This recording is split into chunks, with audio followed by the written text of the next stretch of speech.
is in here right now, just the way you left it last time. Beautiful. You installed this stuff. Yeah. We had a little run-in where I had to rewire some things because I hit a hard bump and it shattered this fuse housing, so I had to get a CV fuse housing. But everything's still here. We got 3 more batteries per your recommendation. Looks like we have room for them right up in there. Maybe up in there. So there's a lot of stuff in here that I don't understand. Yeah. And there's a lot of stuff that you're recommending that I don't understand. Sure. And I think there's a lot of stuff that they won't understand. Yeah. Well, we just got to talk about it. Let's go through all of these down. components. Start with the inverter. Go into what how important the batteries are, how many batteries, and what all this little stuff is. Sure. All the stuff that you recommended. So, you want to do that now? Yeah. Let's do it. Let's do it. This is not a paid advertisement. None of this is a paid advertisement. No. Me and Andrew were friends. He's helping me with my rig, and we're like, we're going to have all this gear. We might as well show everybody what it takes to design, install, and implement a solar system. Hi, I'm Tony with Hippie and the Tech, and today we have Andrew Poland from Poland Solar, and we're going to talk about the different components that you need when you're putting your DIY system together. And there's a lot of stuff here, and I think this one looks the most familiar. And Andrew, the batteries, that's pretty much the lifeblood of your solar system. That's the capacitance. That's how much energy you can store. How important is it to choose between lead acid and lithium?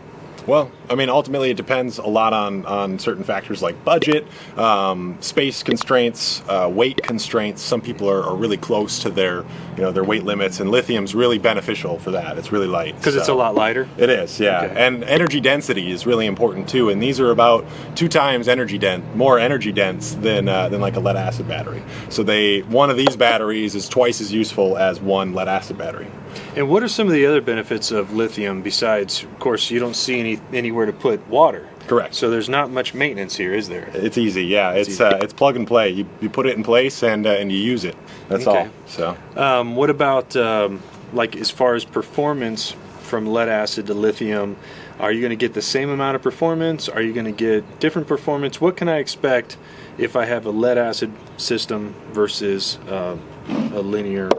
Yes, the lithium is a lot more useful in the sense that it charges faster, it can handle more amperage in or out, so the battery itself is a lot more usable than just like a standard lead acid would be. Right. Now I have these Battleborn batteries, and I'm not downing the lead acid battery, but when I had lead acid batteries, they didn't have a monitoring system in them.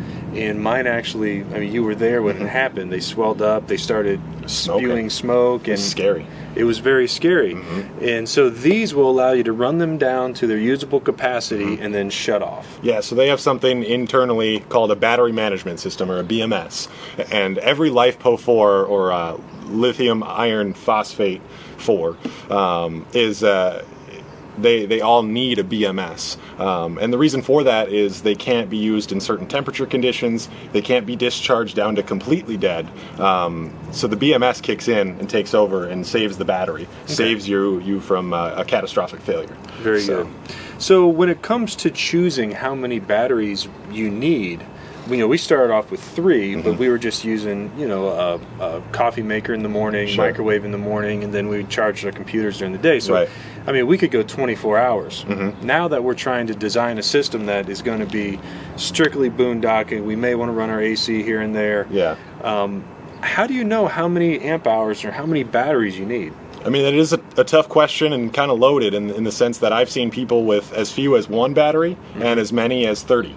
It get to be really big systems, and at the end of the day, what you get as you add more and more batteries is more energy storage, and that translates to more usability for you when there isn't sun or overnight, like you said. If you're I don't know if you've ever made a cup of coffee at midnight before, but I sure have, because I have the battery power to do it, and when you have the power to be comfortable, that's what your goal is. So for some people it's 2 batteries, for some people it's 30.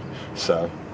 There's a lot of different manufacturers out there. There's different price points. So really the best thing to do, and I know a lot of you guys out there are doing a lot of research on Facebook and on the interwebs. But it's also good to actually call somebody that has experience with the different types of batteries. Right. Will tell you, which ones are great, which ones you should stay away from. So, Right. Are you available for something like that? I'm always available. Yeah, on our Facebook page. Usually, I have our phone number listed there. Okay. I take calls or texts. So. All right. So Poland Solar. If you have questions about batteries, give him a call. That way, you guys know that you're getting a good product. Yeah. It's something that's not going to be more problems in the long run. I mean, the last thing you want to do is install something more than once. Right. You want it to be a one and done. Isn't this the second time we're in your coach doing we're stuff? adding to it. Okay. Yeah. And I all ain't right. done yet. No. The thing is, we had a really big problem with how much power we were using and how much battery we didn't have. Right. So, which brings us to the inverter. So the inverter on my rig originally was a 1,000-watt inverter and only powered 2 outlets. I still use that inverter. Do you? Yeah, for fun. Yeah. It's too small for most coaches, but... Well, the thing is my coach was designed to be a RV park coach. It was designed for people to plug in, and if you were running around town, you could watch TV, and that was it. So we desperately needed a larger inverter, and we chose the Victron 3000. I believe that's what this one is. Yeah, this is a 24 not volt yours. version. Yeah. We have the 12 volt version. So Andrew, when you're deciding what inverter to get, what are some of the key things we need to look at, and why is Victron pretty much your go-to? Well, I mean, Victron, as you can see, is my go-to for just about everything because their components work well with each other. They communicate well with each other. For the inverter side of it specifically, when you're looking at these guys, what you need to worry about is what their constant running wattage is. So what that means is when you plug something into your outlet inside, let's say a coffee maker that draws 1,500 watts, you want to make sure that your inverter is powerful enough to handle that load. This is technically a 2,400 watt constant running inverter. So it could handle your coffee maker at 1,500 watts. It could handle an air conditioner at 1,600 watts. It can surge all the way up to 6,000 watts for that instantaneous load for things like your air conditioner or your coffee maker, microwaves. Those all surge. So yeah, it's just about making sure that your running wattage is enough to handle whatever loads you want to put at it, whatever loads you want to throw at it at once. Now, this inverter here is actually inverter and converter, so it charges and inverts. Sure, yeah. Victron labels it as an inverter charger, technically, and that term does confuse some people because it's basically the same thing as a converter. A converter is just a battery charger. So this is a battery charger as well as an inverter. They have different size inverters. How do I know which inverter to choose? What size do I need to look at? Because of course, the more wattage, the more expensive it gets. Exactly. So. Yeah. So when we look at this one, this is about the biggest bang for your buck right now. Victron has priced down this inverter recently, and it's not much more expensive than the smaller one of the same type. Now, when we go and size up to the next biggest size, so the next bigger size, the 5,000. It's the 5,000 volt amp, which I think is around like 40. I don't know for sure. Around. So you can almost 4,000 get two something. of those for the same price, and run one of these on each leg. Exactly. So a lot of people, and actually if you go to our Facebook page, you'll see there's a couple installs on there where we use 2 of these. And what that does is on a 50 amp coach, big coach that has 2 legs of 120 volt, 50 amp power, which might confuse you. I'm sorry if it does. But this takes care of one, and a second inverter takes care of the other leg. Now, with the Victron, you have, of course, the apps that go on your smartphone where you can actually change the input voltage and do all sorts of stuff. You can monitor it. You can see different trends. So that has been really interesting to me because I love looking at what's happening under the hood when I'm not really down there. Yeah. So that has a Bluetooth option, which is really nice. There's also some control here. This is the color control. This is something that we're adding to our rig, and what's the benefit of having the color control? So part of the reason why I like Victron is almost exclusively their color control system, because all of the devices, whether it be your battery monitor that ties into this, your charge controller, your inverter, they all come and plug into these with these cables here. And this guy will give you a readout of the full system. It shows you little boxes of what it's drawing off your shore power, what's going to your batteries, how much solar you're bringing in, what your AC loads are. It shows it all on one screen, and then you get some usability with this. You can go in and change settings by using the little touch tones or the little touch pads on here. So this inverter with that controller is a really nice little package deal. Definitely. That brings me to the next point, which is the smart phase selector. Now on our rig, we have 2 legs. Yes.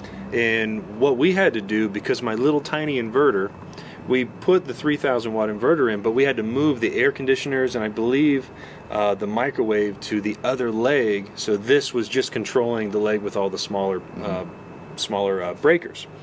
Now with the smart phase selector, this is a product we don't have on the table. It's it's in the trailer. Yep. But go get it. Tell me about the smart phase selector and how. You know, when I was looking at the specs, you can take a 15 amp plug, just a regular Edison plug it into the kitchen, you know, or just through a window at your mom's house, plug it in. Thanks, Mom. And get 30 amps. So More or less. Yeah, because what it does basically, the smart phase selector takes your inverter with whatever you're plugged into, and it makes it all usable. This kind of works in coalition with your 15 amp plug or 30 amp plug, whatever you're plugged into.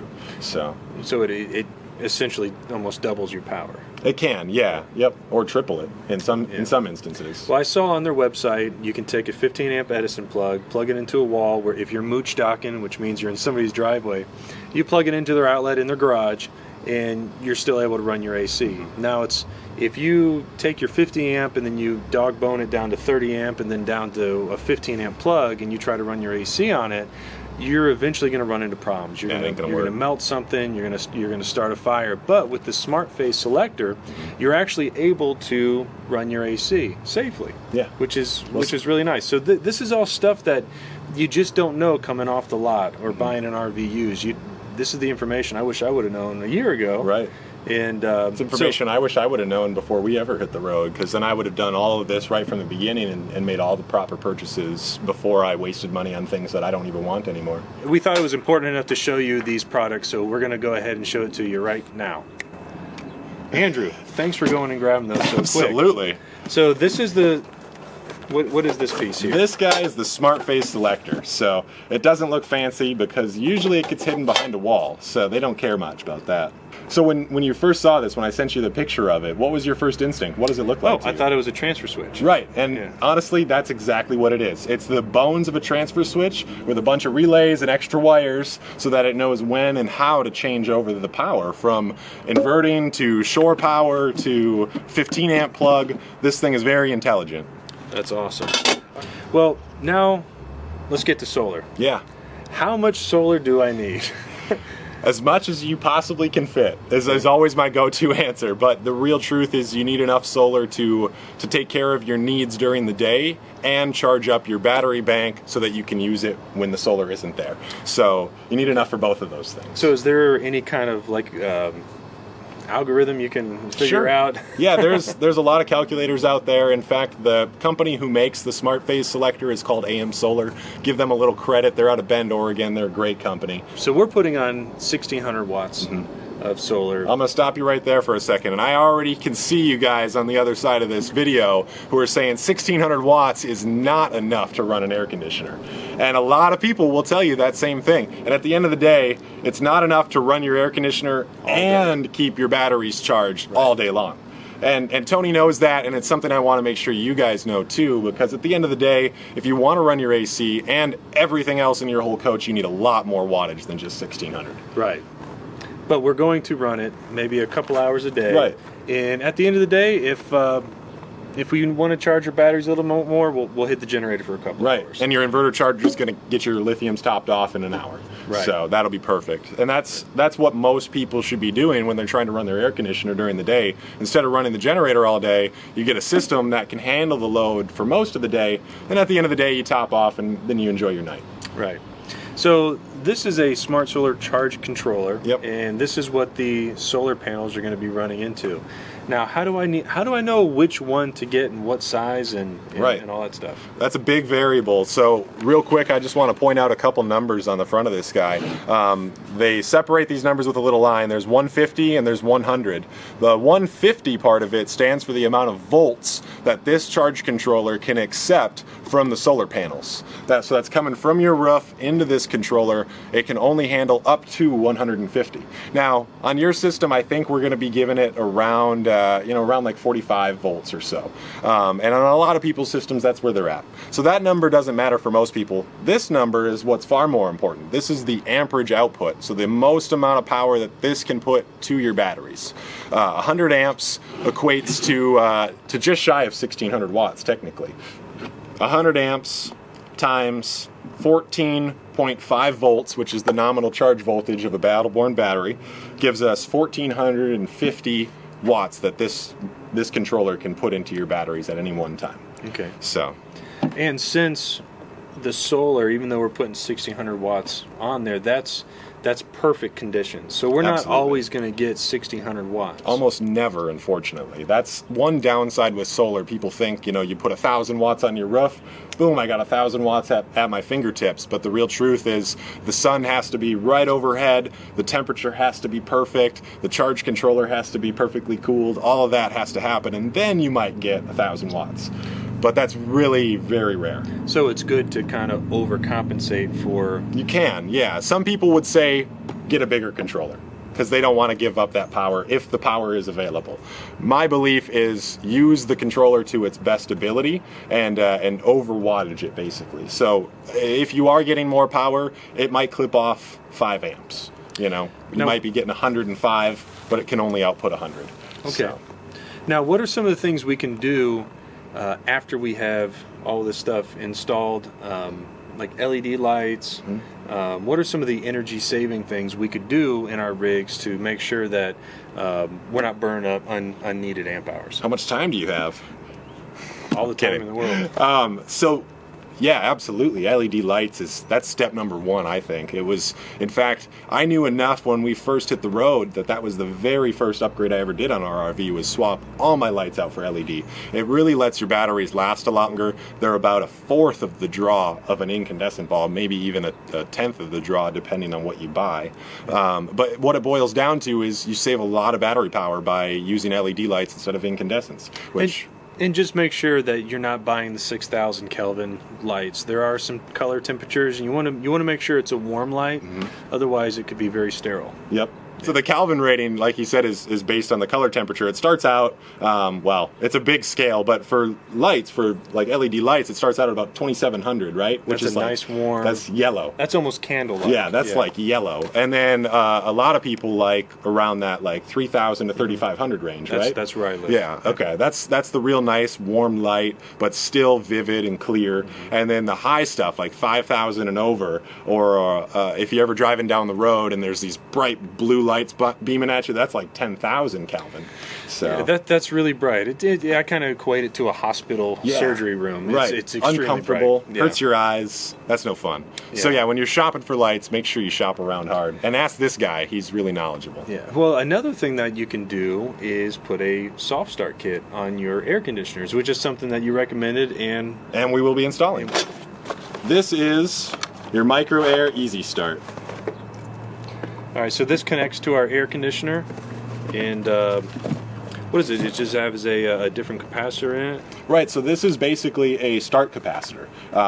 It works in line with your AC as is now. There's some capacitors in your air conditioner that we're going to remove, and this will basically replace that.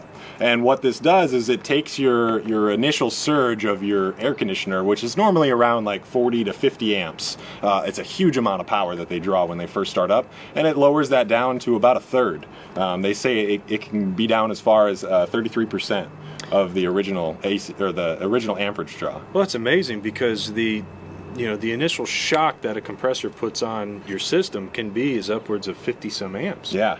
And I saw some videos from this company where they put an amp probe on it. I saw that same one. It was like 13 amps. It goes down way low. I think a lot of the ones I saw, they rate it as 23 amps max, but it has a learning. There's actually computerized circuitry in here that learns and can find the most efficient way to start your air conditioner, because they're all apparently different. It takes a few starts when you first hook it up. You got to start it, shut it off, start it, shut it off, and I think you do that 5 times. Yeah. And after that, you see less than 23 amps being surged when you start your air conditioner. That's phenomenal. So the last thing we'll touch on this first video, which is basically just to kind of get familiar with all the products that are available, is how do I get started? What am I getting myself into? Do I really want to take on a project DIY, or do I want to bring somebody in? Or is there a certain level you get to that you say, you know what, I better be careful? Or are there things you can start with, like, you know, just replacing your lead acid batteries, get a inverter in a controller, and maybe some help from somebody? Sure. I mean, where do you draw the line? Is this DIY? It definitely can be. I know a lot of people that have pulled off installs like this with absolutely no prior experience. They do nothing but research and learn, watch videos, talk to other people, and as long as the information you're bringing in enough where you feel comfortable doing it, that's about where I draw the line. Is if when you look at this inverter or you look at your circuit breaker panel and you don't want to touch wires because it's scary, do not touch those wires ever. Probably a good litmus test, huh? Yeah, exactly. Yeah, if it scares you in any way, that's when you want to get a professional. Because at the end of the day, when I go in and I'm wiring these things up, like I know they're dangerous. I know that there's hazards, but I know what those hazards are. I know how to keep myself safe. Sure. And that's really important when you're working on these things. Okay, so how do I put a system? What's the best way to go around putting a system together? Now, for me, I know it was easy because I just called you and said, here's my end result that I want. What do you think I can do while spending the least amount of money possible? Right. And you said, this is it. Yeah. And it was one quote, one bill. It was super easy. Now, if I wanted to install it myself, which let me be clear, I don't. You're right. That's why I'm here. Right. But if I wanted to install it myself, could I contact you the same way and you help design the system and then, again, have that whole package deal discount sent out to somebody? Right. Yeah, absolutely. So I work directly with suppliers to make sure we get all this equipment at basically the best, most reasonable price that can be gotten. A lot of people look on Amazon, and if you see prices of all these products on Amazon, I can get them at the same or cheaper price. Yeah, you actually smoked Amazon. Yeah, oh yeah. I'll burn Amazon Not down. that I checked, but I checked. Yeah, right. So, well, great. So the next thing we got to do now is we need to check out my existing system and see what it's going to take to install. All right. So let's go do it. Sounds good.